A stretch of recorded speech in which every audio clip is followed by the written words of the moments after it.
What I want to know is how can you really motivate a dog and what does that look like when we talk about motivating human beings?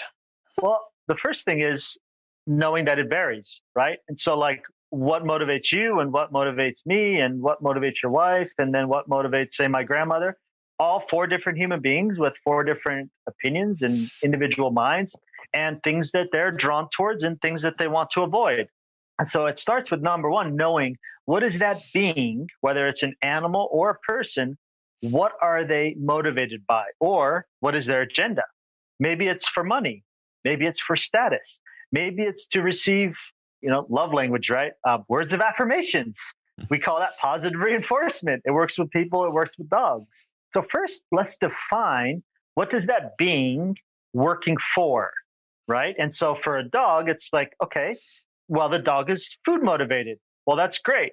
But there's a variety of foods out there. Is it green beans? Is it chicken? Is it cheese? Is it a milk bone? Like, what is it that motivates that animal?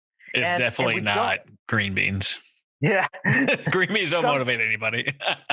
there was a client that I was like, what do you give your dog for snacks? And they said green beans. I was like, okay, like small cut up green beans. Okay. But anyways, I'm not here to judge it, right? It's like, it's their preference. That's important as well. You see, it's not what we think they should like or be drawn towards. It's what they truly are drawn towards. And the way we figure it out for a dog is we test and we say, here's a green bean and here's a piece of cheese. And we allow the animal and we pay attention to their head. Where does their head focus on? Because wherever their head is, that's where the interest lies, right? And that's where the mind is. And so that's how we can determine what that animal truly wants. So again, first it starts with using that highest value of motivator.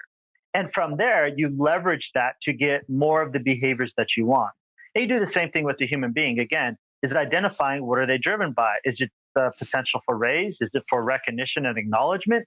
Just get to know that human being. And there's a variety of ways we can do that. We can do, Enneagram. We can do that through an interview process, through just communicating, and through observation as well.